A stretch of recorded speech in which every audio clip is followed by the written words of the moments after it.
This channel does not promote any violent, harmful, or illegal activities. All content provided by this channel is meant for an educational purpose only. নমস্কার, টিভি9 বাংলায় আপনাদের আরও একবার স্বাগত জানাই। আমি শুভজিৎ রয়েছি আপনাদের সঙ্গে।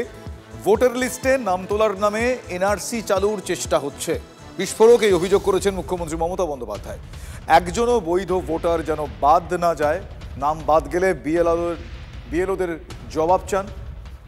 বীরভূমের সভা থেকে ঠিক এভাবেই গোটা বিষয়টার উপর আক্রমণ শানিয়েছেন মুখ্যমন্ত্রী। কি বলেছেন তিনি আজ ইলমবাজার থেকে, শোনাবো আপনাদের। প্রত্যেকে ভোটার লিস্টের নাম তুলবেন নতুন করে ভোটার লিস্ট তোলার নামে এনআরসি চালু করার ব্যবস্থা করা হচ্ছে। মনে রাখবেন, বাংলায় আমরা একজনও ভোটার লিস্টের নাম তুলতে যেন বাদ না রাখি, এটা জেনুইন ভোটারদের মাথায় রাখতে হবে। কেউ বাদ দিলে প্রতিবাদ করবেন, বিএলওকে বলবেন যে কেন বাদ গেল, জবাব দাও। আমি জেনুইন ভোটার, আমার ভোট বাদ গেলে আমি কিন্তু ছেড়ে কথা বলবো না, এটা আমার সাংবিধানিক অধিকার, আমার গণতান্ত্রিক অধিকার। আপনি গুজব ছড়াচ্ছেন, আপনি গুজব ছড়িয়ে 19 সালে হাজারদুয়ারি পুড়িয়েছেন। আপনি 19 সালে শামসিতে রেল লাইন উপড়েছিলেন, বেলডাঙ্গা রেজিনগরের স্টেশন পুড়িয়েছিলেন। আপনি আপনার উস্কানিতে 37টা বাস জ্বলেছিল সাঁতরাগাছিতে। আপনি সিএকে এনআরসি বলে বাংলাকে আগুন লাগিয়ে দিয়েছিলেন, একটা পুরো ট্রেন জ্বলে গেছিল হাজারদুয়ারিতে। আমি মুখ্যমন্ত্রীকে এবং তার সরকারকে বলবো, সুপ্রিম কোর্টে এসআইআরে পার্টি হতে চেয়েছেন, দ্যাটস ইওর ওন বিজনেস, কিন্তু দয়া করে এসআইআর বলুন, এনআরসি বলবেন না।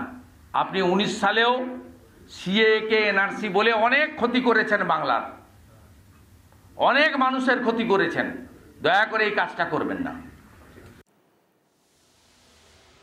পশ্চিমবঙ্গে এসআইআর হলে নাম বাদ যাবেই, মুখ্যমন্ত্রীকে পাল্টা চ্যালেঞ্জ করেছেন বিরোধী দলনেতা। তিনি বলছেন রোহিঙ্গা বাংলাদেশে অনুপ্রবেশকারীদের নাম বাদ যাবে, তবে শরণার্থীদের নাম বাদ যাবে না। তৃণমূল অনুপ্রবেশকারী ও শরণার্থীদের একটা গুলিয়ে দেওয়ার চেষ্টা করছে, এমনটা অভিযোগ শুভেন্দু অধিকারী। সংখ্যা টংখ্যা সবটাই তো ইলেকশন কমিশন ফাইনালি করবে, এসআইআর কখন করবে, কিভাবে করবে তারা। কিন্তু আপনাকে বলি, নাম বাদ যাবে কাদের? রোহিঙ্গাদের, বাংলাদেশি মুসলমান অনুপ্রবেশকারী, মৃত, ডুপ্লিকেট এন্ট্রি এবং ফেক।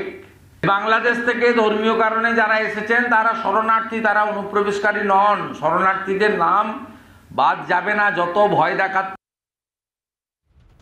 আপনাদের শোনালাম ব্যাক টু ব্যাক, মুখ্যমন্ত্রীর কথাও শোনালাম, বিরোধী দলনেতার কথাও শোনালাম। এই মুহূর্তে আমার সঙ্গে টেলিফোন লাইনে রয়েছেন তৃণমূল কংগ্রেস মুখপাত্র তন্ময় ঘোষ। তন্ময়বাবু, মুখ্যমন্ত্রী বলছেন যে একজন বৈধ ভোটারের নামও যদি বাদ যায় তাহলে ছেড়ে কথা বলা হবে না।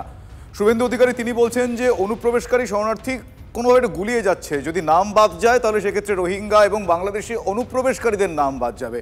দুজনের কথার মধ্যে তো আসলে বৈধতার বিষয়টা, সেটা তো দুজনে অলমোস্ট একই কথা বলছে। আপনি কিভাবে দেখছেন বিষয়টা, কি বলবেন?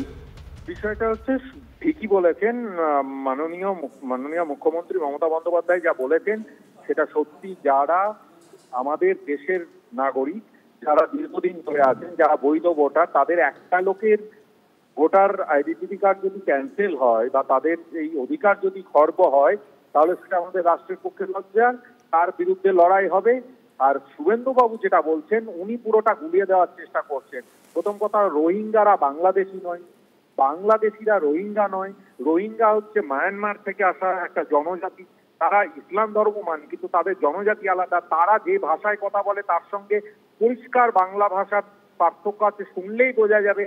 তাদের সঙ্গে চট্টগ্রামের ভাষার কিছুটা মিল আছে, কিন্তু উনি নিজেই জানেন না উনি কি বলতে চাইছেন। উনি বলছেন রোহিঙ্গা এবং বাংলাদেশি অনুপ্রবেশকারীদের নাম বাদ যাবে। রোহিঙ্গা, উনি স্পেসিফিক্যালি বলছেন রোহিঙ্গা এবং বাংলাদেশি অনুপ্রবেশকারীদের নাম বাদ যাবে, শরণার্থীদের নাম বাদ যাবে না। হ্যাঁ, নাম বাদ যাক, রোহিঙ্গাদের নাম রাখতেটা কে চাইছে? কিন্তু রোহিঙ্গারা এলো কি করে, কারা রোহিঙ্গা উনি দেখেছেন? উনি যদি জানেন যে এরা রোহিঙ্গা, প্রথম কথা হচ্ছে আমার ধারণা উনি রোহিঙ্গা কারা সেই সম্পর্কে অবগত নন। মানে রোহিঙ্গা কারা বলতে আমি বলছি লোকগুলো নয়, মানে রোহিঙ্গা জনজাতি কারা সেইটা জানেন না।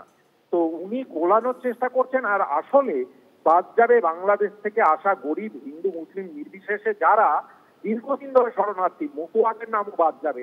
ভয় পাচ্ছেন ওই কারণে, কারণ না, উনি তো বলছেন যে শরণার্থীদের নাম বাদ যাবে না, উনি স্পেসিফিক্যালি বলছেন। কেন্দ্রীয় স্বরাষ্ট্রমন্ত্রীকে বলুন না ঘোষণা করতে কারা শরণার্থী। এনআরসি অর্থাৎ নতুন সিএ চালু হওয়ার পরে এত বছরেও কেন্দ্রীয় স্বরাষ্ট্র প্রতিমন্ত্রী নিত্যানন্দ রায় দাঁড়িয়ে বলেছেন আমাদের কাছে অনুপ্রবেশের শরণার্থীর কোনো ডেটা নেই। বেশ, আমি বুঝতে পারছি আপনার কথা। মন্ত্রী তো ডেটা দিতে পারছেন না। বেশ, অনেক ধন্যবাদ আপনার প্রতিক্রিয়ার জন্য তন্ময় বাবু, thank you very much.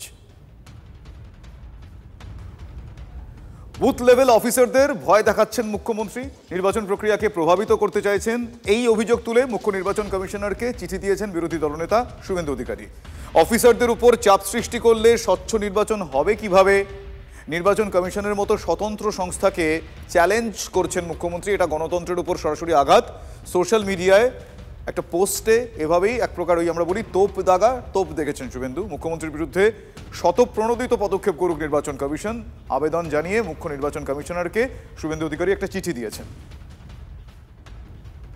Election কমিশনকে আমরা দাবি করছি অবিলম্বে বিএলওদের তালিকা অল অ্যাফিলিয়েটেড পলিটিক্যাল পার্টিকে দিতে হবে, ইলেকশন কমিশনের ওয়েবসাইটে তুলতে হবে বুথ নাম্বার ডিটেলস দিয়ে, এবং বিভিন্ন জায়গায় বিডিওরা এসডিওরা তৃণমূল কংগ্রেসের সঙ্গে বসে পার্মানেন্ট নেচারের এমপ্লয়ি থাকা সত্ত্বেও বিএলও হিসেবে তৃণমূল কংগ্রেসের ক্যাডারদেরকে করেছে, এমনকি 26,000 চাকরিচ্যুত লোকজনকেও কোথাও কোথাও বিএলও হিসেবে অ্যাপয়েন্ট করেছে। বিডিওরা এসডিওরা ডিএমডিসিরা এরা ভাবছেন যে আগের মতো হবে, আরই জাপ্তাব আছে, আগের মতো হবে, সব ধামাচাপা পড়ে যাবে। ধামাচাপা পড়বে না। আপনাদের প্রতি মুহূর্তে প্রতি ঘন্টার কার্যপদ্ধতি কমপ্লিটলি নজরদারি এবং মনিটরিং করছি আমরা।